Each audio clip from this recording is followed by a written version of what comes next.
Hello dear students, welcome to History, the second lesson, the extension of British rule in India.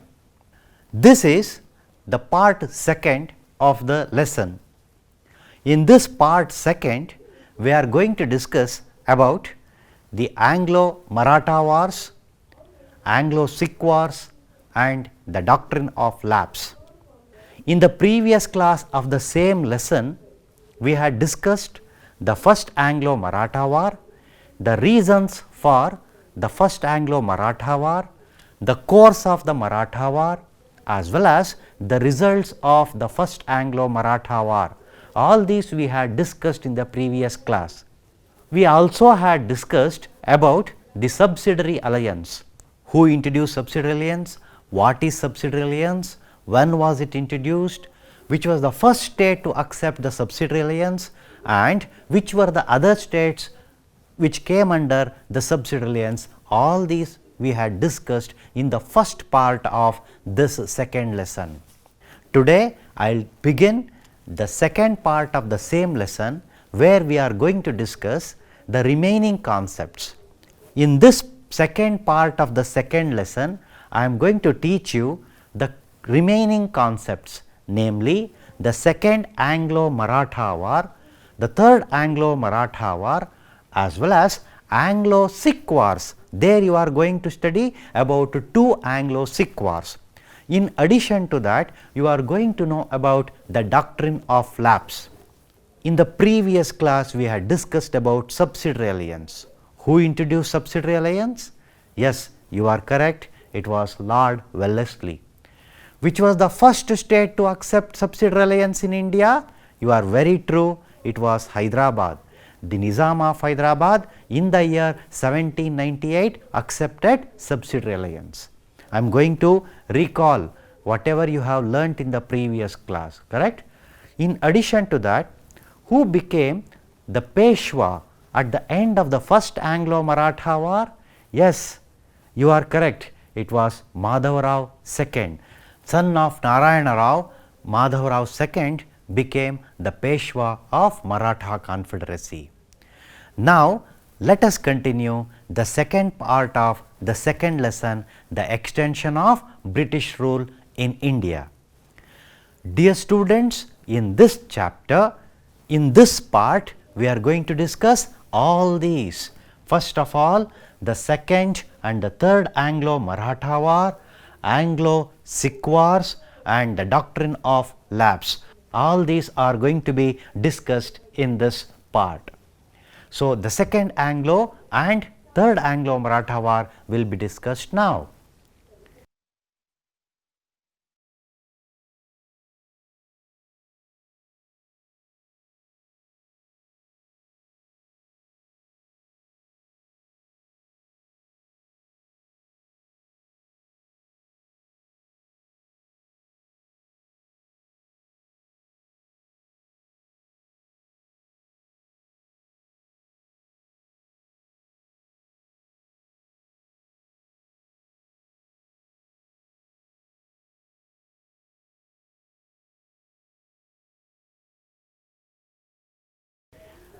Let us know the second Anglo-Maratha war.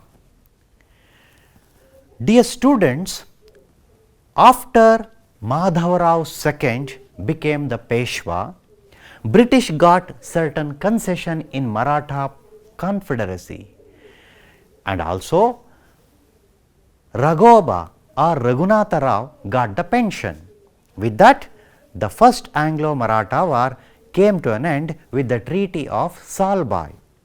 After a gap of nearly 15 years, second Anglo-Maratha war started.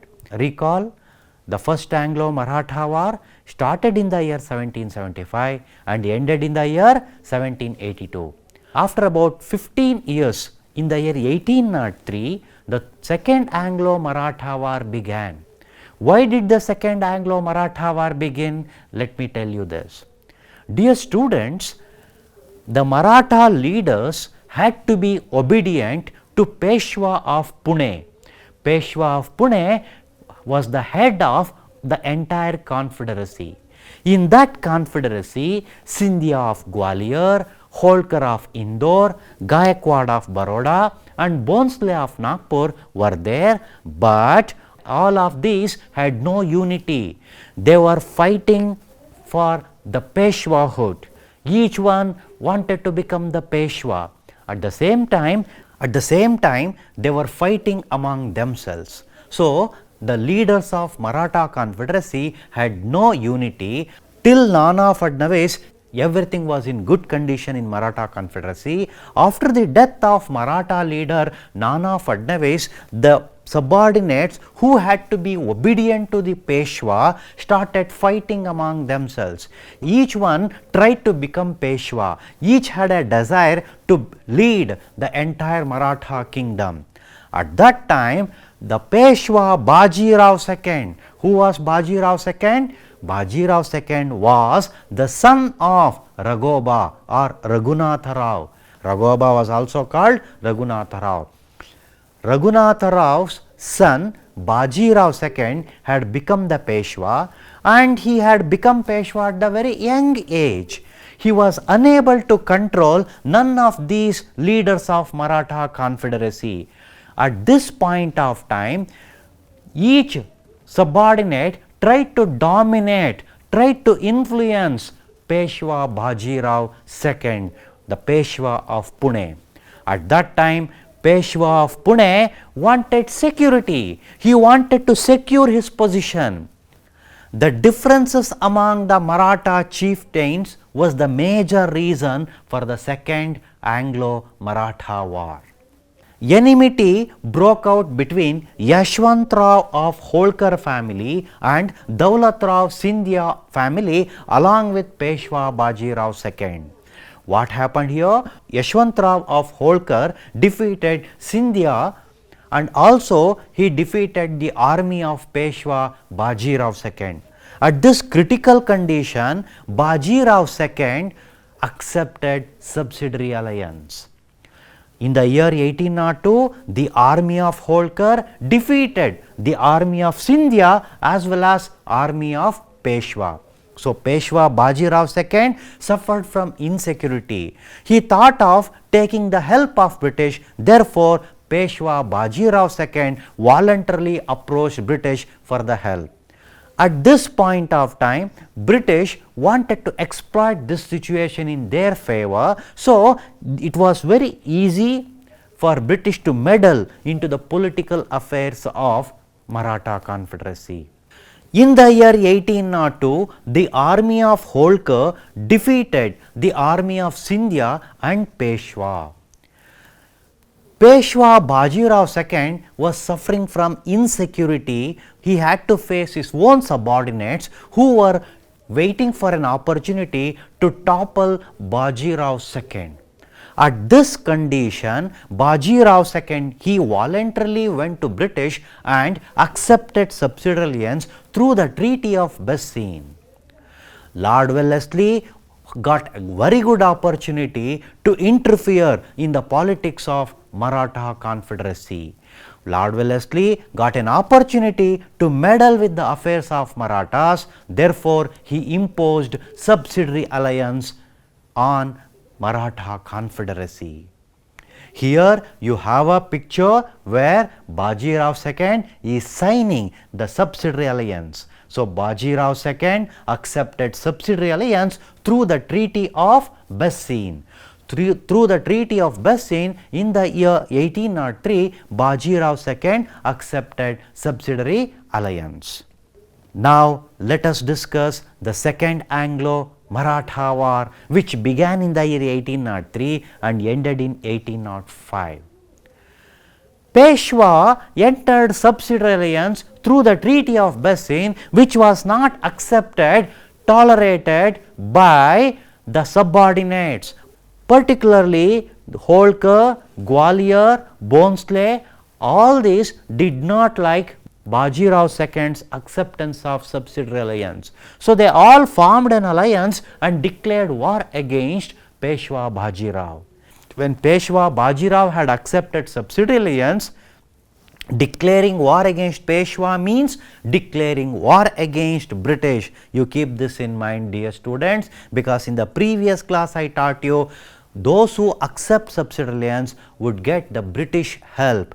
British would station a platoon of their army in such states whenever the Raja experiences insecurity or internal or external threat, the platoon would support the Raja. The platoon would come to the rescue of Raja.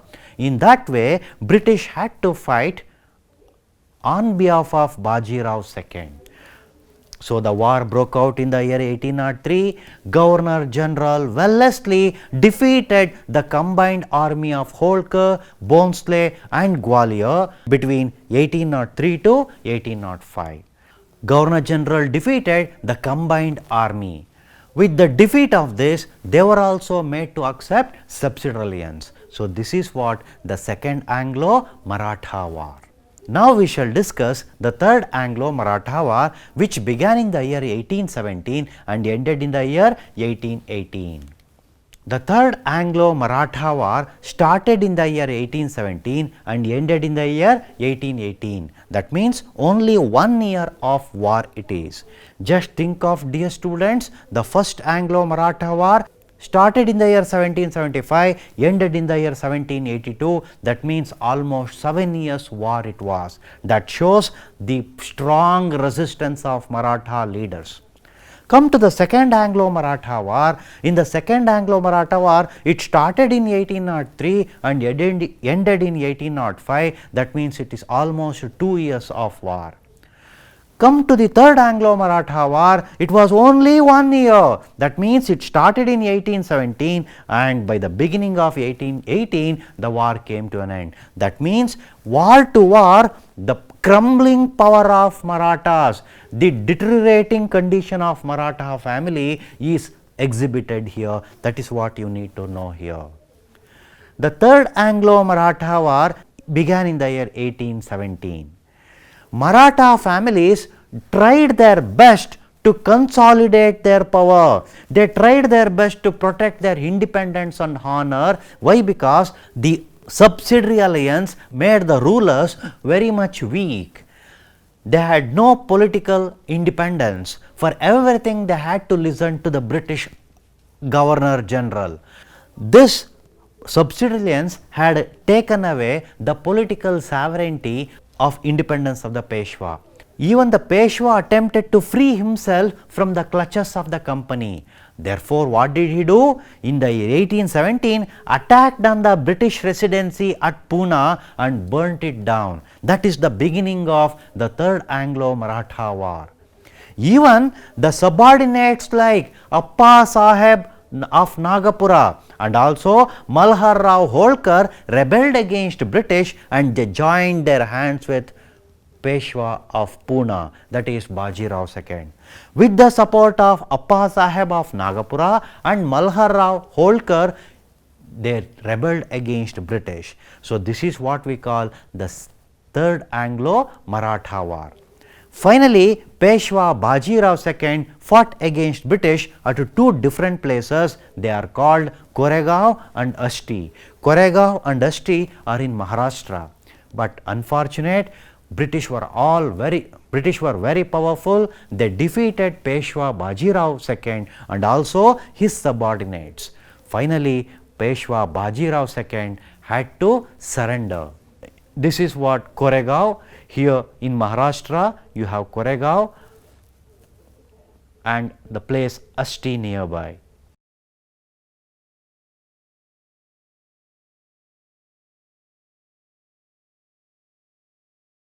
Dear students, let us discuss the results of the Third Anglo-Maratha War. First of all, Bajirao II was completely defeated and his Peshwahood was taken away. British abolished the Peshwa post and granted Bajirao II annual pension. This is one of the results of the Third Anglo-Maratha War. Secondly, British installed Pratap Simha. Who was this Pratap Simha? A descendant of Shivaji Maharaj as the ruler of Satara, and named him as the traditional leader of Maratha Confederacy and suppressed the Maratha resistance completely. This is another result of the Third Anglo-Maratha War.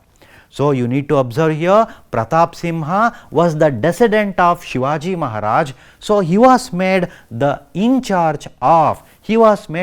traditional ruler of one of the small provinces of Maratha kingdom, that was Sathara. Dear students, this is about the first, second and third Anglo-Maratha War. I hope you have very well understood all these concepts. Now, I take you to another concept called Sikh Kingdom. Now, I have a question for you. Come on, tell me, where is the Sikh Kingdom? Where was the Sikh Kingdom in India? Yes, you are correct. The Sikh Kingdom was in Punjab territory. Let us see. I show you that on the map. See here, this is Sikh Kingdom. It was established by Raja Ranjit Singh. Raja Ranjit Singh established Sikh Kingdom in India. And initially, he too was against the British, but in the year 1809, British defeated Raja Ranjit Singh and imposed the doctrine of subsidiary alliance against him. Therefore, he had to accept subsidiary alliance. Then what? He continued his friendship with the British. A political anarchy broke out in Punjab after the death of Raja Ranjit Singh in the year 1839. Till 1839, Raja Ranjit Singh, Raja Ranjit Singh was ruling Punjab, and British and Raja Ranjit Singh maintained a good friendship. But after the death of Raja Ranjit Singh, British attempted to invade Punjab and also tried to dominate, influence the administration in Punjab. Even they violated continuous friendship pact which was signed with the erstwhile king Raja Ranjit Singh. Therefore, this incident, violation of continuous friendship pact by the British, led to the two Anglo-Sikh wars. Now, let us discuss the first Anglo-Sikh war. The first Anglo-Sikh war started in the year 1845 and ended in 1846. What was the reason for this? Dear students, I tell you, Raja Ranjit Singh's wife Jindan was the caretaker or regent of the kingdom. Her son Raja Dulip Singh was taking care of the administration, and there was a prime minister called Lal Singh who was also taking in charge of administration. But British interference in the administration made the people of Punjab, particularly Hindus, Muslims and Sikh, enraged. In the year 1945 December, a war broke out between British and Punjab. The people of Punjab, particularly Hindus, Sikh and Muslims, who wanted to resist the foreign administration, who wanted to resist the outside influence on Punjab, resisted British strongly. This led to the first Anglo-Sikh war. Dear students, let us know the first Anglo-Sikh war. In the year 1845 December, a war broke out between the British forces and Punjab. Sensing the danger from an outside force, the people of Punjab, particularly Hindu, Sikh and Muslims, got together and tried to defeat British. They tried to fight out British in the first Anglo-Sikh war, but they were not as powerful as British army. They were not well equipped and they were not well organized. Therefore, they were all defeated.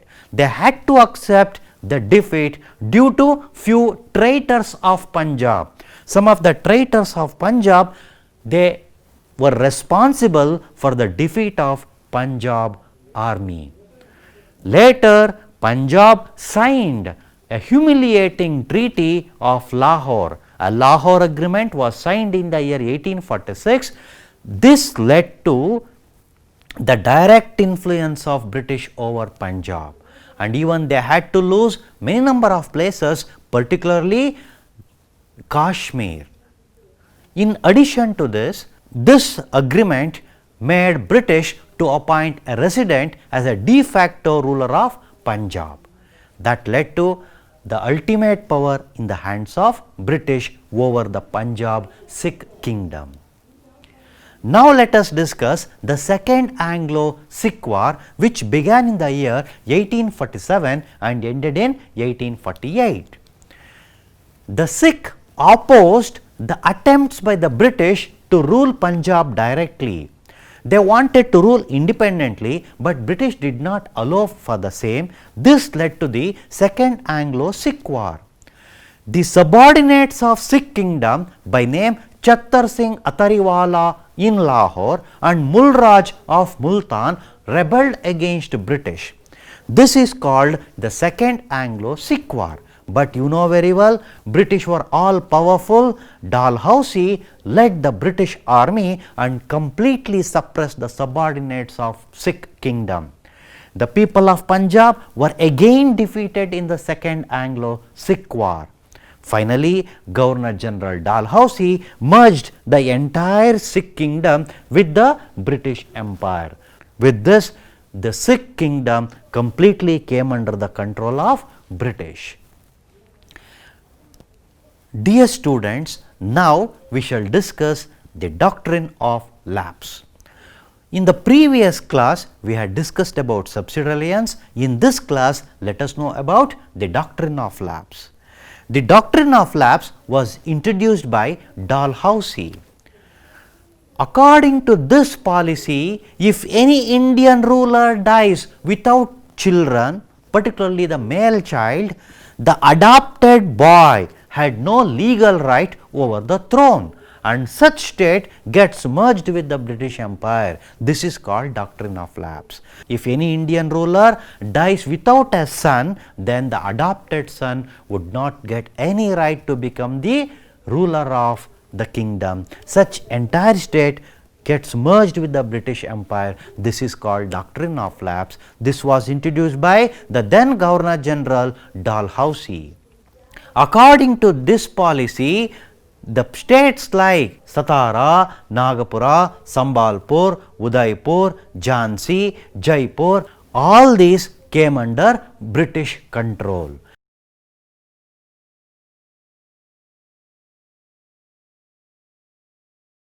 These were the states which lost their political power due to doctrine of lapse, which was introduced by the Governor General Dalhousie. And here in this map of India, I am showing you all the places like Satara, Jhansi, Nagapura, Sambalpur, Udaipur, Jhansi. All these places came under the control of British. Dear students, now I have recapitulation for you. That means we shall recollect whatever we have discussed in this lesson. In this lesson, we discussed three Anglo-Maratha wars. The first Anglo-Maratha war started in the year 1775, ended in the year 1782 with the Treaty of Salbai. There, Madhavrao II became the Peshwa, Raghoba got pension and British got more concession. The second Anglo-Maratha War started in 1803, ended in 1805, where Bajirao II accepted subsidiary. But in the third Anglo-Maratha War, Bajirao II tried to defeat British, but he was unsuccessful, so he lost his Peshwahood. All these we discussed in these three Anglo-Maratha Wars. Followed by we discussed Anglo-Sikh Wars, where the British tried to control Sikh kingdom after the death of Raja Ranjit Singh. It was opposed by the people of Punjab, but British completely suppressed the people of Punjab. That was the end of first Anglo-Sikh War. Later in the second Anglo-Sikh War, British completely defeated the subordinates of Sikh kingdom. Atariwala and Mulraj were completely defeated. All these you have discussed, and also you learnt about the doctrine of lapse. Now I have home assignment for you. Dear students, in the page number 16 of your textbook, you have fill in the blanks. Number 1, fill in the blanks with suitable answers. The doctrine of lapse policy was implemented in the year dash. So, you will have to write, read the textbook and fill the blank. I know you have very well understood this, you will write it. The doctrine of lapse policy was implemented by dash. You are all good students. I know by this time you have already answered all this.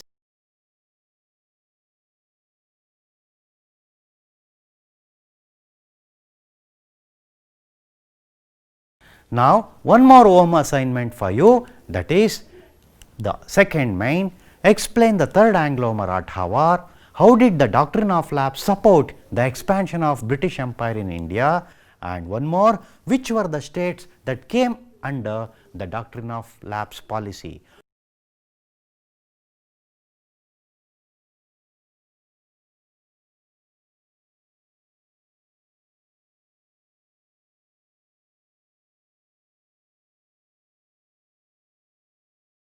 All these you have very well understood in this concept. I hope you answer all this.